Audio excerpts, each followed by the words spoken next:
Koh Phangan, Thailand, home to glorious beaches, idyllic local settings and beautiful local people. It truly is. Now, who are we kidding? We know why you're watching this video.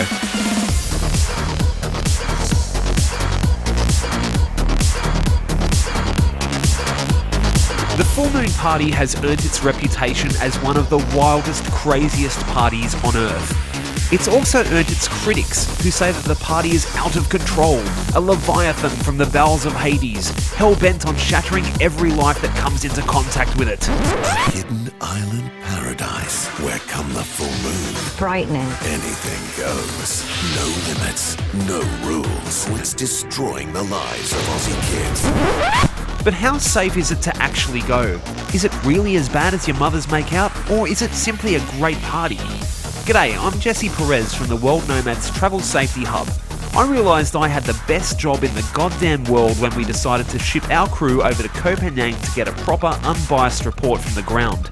It was purely professional, we promise. Oh wow.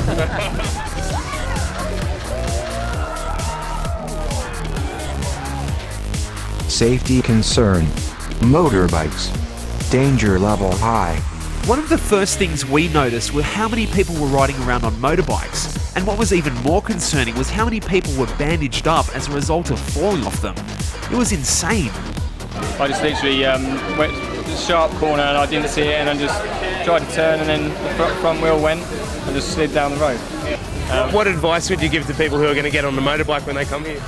No, I wouldn't go on a motorbike. It's only literally just because everyone has them over here, so I thought, thought I'd try it out. But yeah, never again, to be honest, sort of thing. What was even more concerning is how many people didn't realise that you needed to have a motorbike licence to legally ride one. And if you weren't legal to ride, then you wouldn't have a travel insurance claim paid if you fell off and injured yourself. So we're here with Rob from Ireland, who's had a little bit of an accident. On the Many accidents. We're in one day, like 2 falls within one day, going down hills. Do not, number one safety rule, if you're on a moped, do not brake on sand. It's not a good idea. It's never going to end well. You're going to end up with a shoulder like that. That's horrible. No girls wants to see that. Like it's just going to be disgraceful. And then, my foot is destroyed. I don't even want to show you my hip because it's just embarrassing for everybody, especially that I don't have a tan there. I don't. Do you have a motorbike licence in Ireland? Of course not. Are you guys insured? Travel insurance? Yeah, but that's it.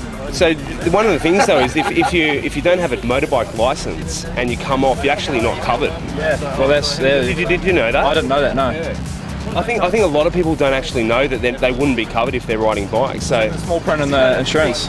Yeah, you always got to read the fine print. No, we had no idea. So take extra caution, eh? Yeah, try and be careful. Forget the actual party. This was the #1 on our list of dangerous things to do on the island. Safety concern. Buckets. Danger level moderate. So one of the biggest draw cards to the full moon parties is the cheap alcohol, and it literally comes in the bucket load here. There's stall after stall after stall on these beaches that sell these high octane concoctions of vodka, Red Bull, whiskey, bourbon, all kinds of stuff, all mixed into the one brew. They're pretty lethal concoctions. They have on average about, say, 12 shots in one bucket, and they go down really, really easy. And the thing is, a lot of them have Red Bull in it, so you don't really know you're drunk because you're getting high off the taurine and the very concentrated 150 Red Bulls, which are very different to those sold in the rest of the world, much more potent. Yeah, I was drinking some of it last night, and you don't really realize how drunk you are. It kind of hits you all of a sudden. You drink a bucket and you're feeling all right, and then all of a sudden you stand up and it just kind of hits you, and you realize how drunk you are pretty quickly, and then you feel it the next morning even more. So you've got to watch out. They're very, very easy to drink, and they go down like a dream, but if you have 3 of them or 4 of them, you can be pretty off your face. So you've got to watch out. I wish I wasn't at work right now. Safety concern. Burning rope. Danger level high. Now this was insane. The notorious burning rope, where a huge stack of fearless loonies gathered together to take the jump. Exhilarating? Yes. Absolutely insane? Yes. I was actually walking the streets of Koh Samui, and a chick had this burn all the way down her arm. I'm like, how many people have gone through it right now? I reckon close to, I've been in 5 minutes, I reckon close to 50 or 60 already. And I reckon we've seen about 10 or 15 hits. 10 or 15, so I'd say probably 1 in 3 or 4 would cop some sort of burn. Unbelievable. It's unbelievable how stupid some people are. We saw so many people with burns to their body as a result of getting stung by this sucker. People call it the Koh Phangan tattoo. We call it second-degree burns. This is not covered by your travel insurance. Safety concern. Drug planting. Danger level medium. One thing you do need to keep in mind is while you might seem 1,000 miles away from anywhere in Koh Phangan, you're still in Thailand, and the reality is Thailand has very, very strict drug laws. We heard many stories of people having drugs passed around by people only to be quickly arrested and placed in the local lockup. I warn people about drug. In Thailand, it's very bad to be caught for drug use and possession, so stay away from this. You are not coming for this party to finish your night or your holidays, or more importantly, in jail. If you end up here, you're up shit creek. Without a massive amount of cash behind you for bail, you could be up for a lengthy stint in a Thai prison. So if you don't like the idea of sharing a cell with 20 others eating fish head soup, then stay the hell away from drugs and take nothing from strangers. It's just not worth it. Safety concern. Solo female travel. Danger level low. Now, in my professional role, I made it a priority to meet many single female travellers, so sue me. But what I did find was that the attitude is, if you go on your own, you're pretty safe.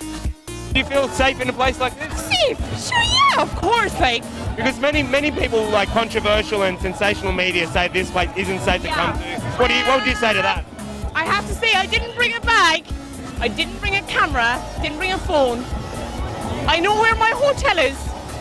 It's all good. I do, because it's a big group of us. We have friends here. We've got in contact before we came to meet people, and we know we're pretty street smart at the same time as well. And a lot of us have gone overseas before, so we know how to use our common sense really, rather than just kind of walk around obliviously. It's not that intense. It's fine, If you know what you're doing, then you'll be fine. It's not a big deal. I don't know why people are going over the top about it and stuff. But yeah, it's fine. Well, we've sort of sorted out some stuff between us, really watching out for each other's drinks, and we're never going to leave each other's sight pretty much. And that's some code words throughout. Yeah. Safety concern. Violence. Danger level moderate. Like any festival in the world, there's every chance there could be a punch-up. But the full moon party is an entirely different beast altogether. And guys, if you don't watch yourself, you could end up with more than just a fist to the face.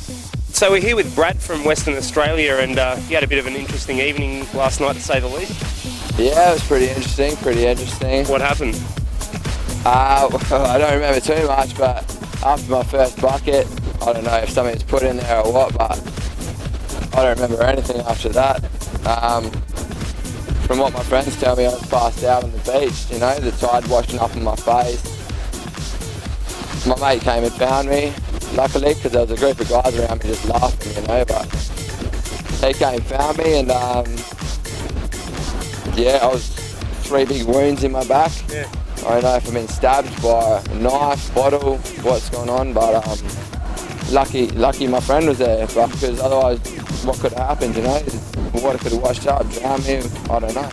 I'll have to admit, Brad's story was pretty crazy, and it really does reinforce the point of watching your drinks. But his story was unusual. From what I gathered and from all the people I spoke to, if you mind your own business, you'll be fine, but if you're looking for trouble, you'll find it. While it was great to get amongst it, and it really is a tough gig, I wanted to speak with people who dealt with the realities of the full moon party day in, day out. We managed to catch up with Dr. Nick from one of Hardrin Beach's busiest clinics. He reckons if you have your wits about you, you'll be fine. And this is from a bloke who's seen it all. Would you say that the full moon parties are safe? There are elements of it, like anywhere else, where there are a lot of people heavy drinking, maybe some drug taking, where it is dangerous. I don't feel that here is more dangerous than anywhere else in a similar circumstance. What about insurance? Many people aren't aware that their medical insurance, if they're drunk and that it gets voided. Can you make any comment on that? Yes, that's completely correct. We don't even try and claim for these cases. But the one thing I would say to everyone, before you come to Thailand, get medical insurance. One of the very best insurance in the world is through a company called World Nomads.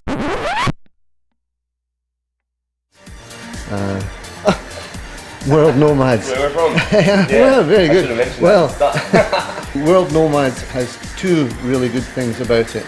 If you leave home and you've forgotten to get your insurance, you can get it from World Nomads, even if you're out of your own country. And the second thing is specialty assistance in the UK is the best in the world. So we've actually been to one of these parties. We've been here on the ground. We're a bunch of travellers. We're not sensationalist media. This party is pretty safe.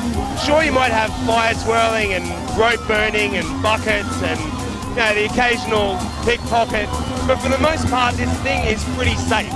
Everyone makes out this place is a really unsafe party.